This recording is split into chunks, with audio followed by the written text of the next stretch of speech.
If you want to know the best builds to break Simon easily, you are in the right place. I spent days coming up with different setups that matches different playstyle, so ultimately I can give you the top 3 strongest builds to beat the hardest boss in the game and save you the guesswork and a lot of time. Like for example, the Undying Verso lore accurate build, which tanks attacks and does not require dodging and parrying to beat Simon. This build does not require any backups and can clear the super boss like a cakewalk. This build is perfect for players who just want to face tank everything and have access to consistent revives. The way this build works is Verso will have consistent access to his Angel Eyes gradient attack, which gives him the buff Oriole, which allows him to resurrect every time he dies. This build will allow you to cast his gradient attack in every turn because of the build's insane gradient charge generation rate when hitting enemies with free aim shots, making the whole revive loop possible. The Contorso plays a vital role in this setup because of its additional lightning strike proc on each hit. Because of the lightning strike, we are basically hitting the enemy twice, which then doubles our entire gradient charge generation rate, making it super easy to max out gradient charge to level 3 for us to cast Angel Eyes. Energy Master, Double Burn, and Second Chance will fill in the Picto slots. We only need to use one damaging skill for Verso, and that's Endbringer, which will serve as a finisher skill to skip Simon's Gomage ability later on. I do have a specific way of making this work consistently, so stay tuned for that. Right off the bat, you will notice that it requires a lot of Lumina, which is 523 in this case, but I believe that it is a little trade-off compared to what this build can offer, especially if you want to beat Simon using Verso alone and do not rely on backups. While I do have a setup that requires lower Lumina slots, but I figured out it would be best to discuss it in a separate video. I'm showing each Lumina tab on the screen right now, so take the time following this setup if you want to replicate my results later on. I mentioned that you can use Verso alone in this setup and it does not require backups, but there are very delicate steps for you to make it work later on, so if you don't want to deal with that, I suggest following my Mayel setup here that I'm showing on the screen right now. Her only role is to finish the job when Simon casts his Gomage ability on Verso, and we will return the favor by casting a Gomage on him with Mayel. Now that a build is ready, I do have specific steps that you can easily follow to make this build work. However, you need to understand the build's inner workings first. This deadly combination is made possible because of the auto death, breaking that, and second chance Picto to max out Simon's break gauge and revive afterwards at the start of battle or when Verso dies from Simon's attacks. The Sniper Picto, on the other hand, will allow you to break Simon with your first free aim shot in Versos every turn. Unloading free aim shots will quickly charge the gradient gauge thanks to the charging Pictos this build has. But the star of the show is the charging stun Picto, which allow you to generate gradient charges as long you have AP when the target is stunned. You will be generating AP with your free aim shots without issues as long you have a good RNG. And this is made possible by energizing Pictos, specially energizing shot. Then casting Angel Eyes will give you the mentioned Oriole buff so Verso can revive after dying in combat. Starting in phase 1 and when the battle starts, Verso will explode and inflict a max break gauge on Simon, so we can break him easily with the free aim shot. After breaking Simon, cast Endbringer to clear Simon's phase 1. The real battle starts in phase 2 and just like in phase 1, starting the battle with an explosion that maxes Simon's break gauge. Unload all of your free aim shots to break Simon in the process and watch your gradient charge skyrocket to level 3 in just a series of shots. Cast Angel Eyes to damage Simon and for the revive status effect to kick in. At Verso's second turn, unload all of your free aim shots and finish it with a normal attack. The reason why I'm doing this is I'm managing my overall damage output on Simon to skip his Gomage ability later on. At the end of this turn, Simon will down Verso and revives afterwards. But because of the Revive Paradox Picto, Verso gets to play immediately. Just in case you are wondering, the Revive Paradox does not stack with Cheater, so it's not included in this setup. Moving to turn 3, shoot Simon once to break him once again. But keep in mind to avoid unloading additional shots here, cast Angel Eyes to lower his overall HP to 30 to 40% mark. After this turn, Simon will tap you again, but Verso will surely revive and continue the fight. When it comes to turn 4, It is time to end the fight, and shooting Simon once will break him just like in the previous turns. Cast Endbringer to burst down Simon to his death, allowing you to skip Gomachi completely and eliminating the need for any backup party. Of course, there are RNG aspects involved with free aim shots. Instances like free aim shots generates an insane amount of AP, allowing you to deal more damage, which can possibly overshoot your overall damage. Even so, it's nearly a 90 to 100% chance you can skip Simon's Gomaj by following the steps carefully that I showed you so far, since I carefully and meticulously adjusted my damage output. But let's say you did not follow my entire setup and went for a different one with the same build concept and find yourself being Gomaj by Simon. That's where Mael comes in. Like for example, if you like the damage to burst Simon down and the Gomaj happens, call the second squad. Mael will go first with a gradient level 3 charge if you follow the specific steps that I showed you in this run. Bring back the favor by casting Gomaj on Simon to end the match. If you're getting value so far, subscribe to the channel. Liking the video and engaging in the comments helps me a lot. Join our Discord server and discuss role-playing games such as this, and I appreciate your support.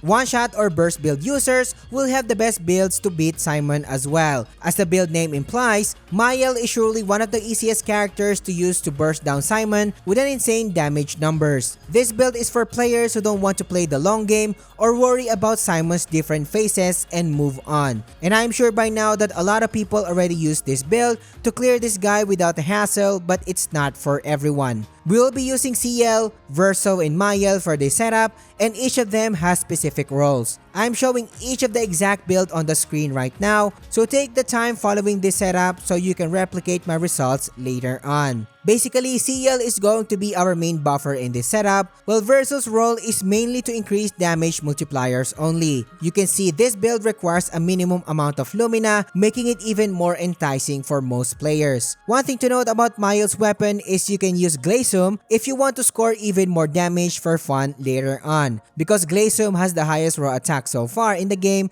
in terms of Mael's weapon. But for this run, I'm using Yevarum as my main weapon, and it will do the work just fine. Now that the build is ready, the fight will start with Verso and CL exploding to inflict max break gauge on Simon. Then Mael will be casting Last Chance to have access to Virtuous Stance. CL will have her turn and cast Fortune's Fury on Mael to buff her with double damage. Let CL shoot Simon once to break him during CL's second turn, and cast Intervention on Mael to force her to play next. Mael will then finish the fight by casting Stendhal, hitting around 150 million damage, while around 164 million damage when Mael is equipped with Glacium.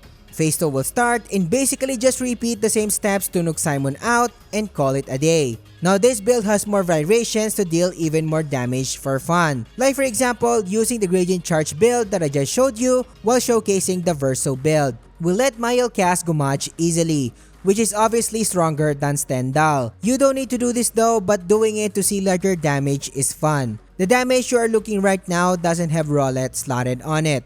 The main drawback of this build is of course that it is boring for some players, and many wants to play a traditional party setup or fight the boss head on. So if you want to play with all 3 party members, the next build is for you. The most fun build to break Simon in my opinion is using the Speed Crowd Control build. This build will allow the player to cycle through all of the party members and stop Simon from taking a single turn. The main idea of this build is stacking as much raw speed as possible while debuffing Simon with slow, and even stunning him so he cannot attack any single member through the entire fight. This build will easily and slowly kill Simon, which in my opinion is even more rewarding than burst setups. If you are following the channel, I already demonstrated how powerful this build is, especially when trying to delay the Chromatic Danceus turn and squeeze in as many turns as I can during my farming guide videos. And now I'm bringing the cavalry to Simon.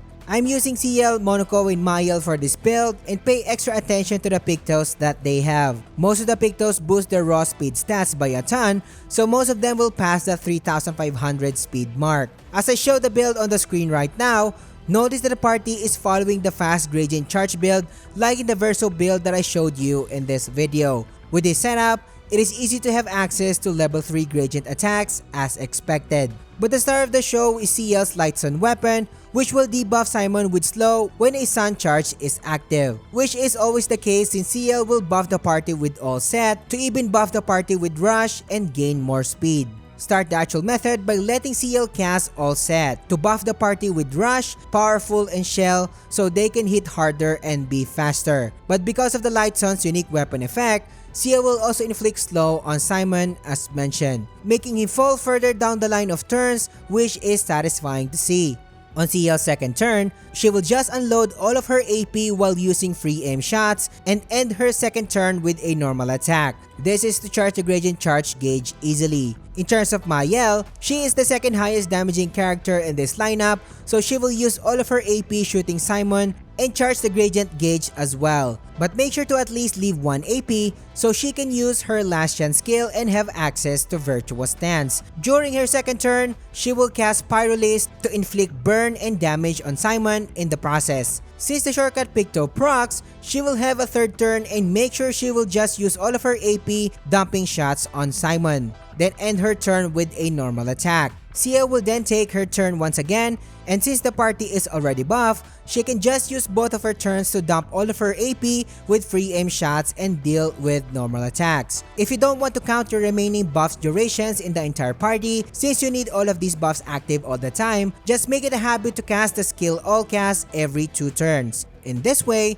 you don't need to count how long all the active buffs will last and just focus on the fight. By the time Monaco gets his turn, dump all of your free aim shots to damage Simon and stun him with Breakpoint. Monaco is your main damage dealer in this fight since the large chunk of damage comes from his Breakpoint skill. Because what Breakpoint does is this skill can easily max out Simon's break gauge and break him in the process.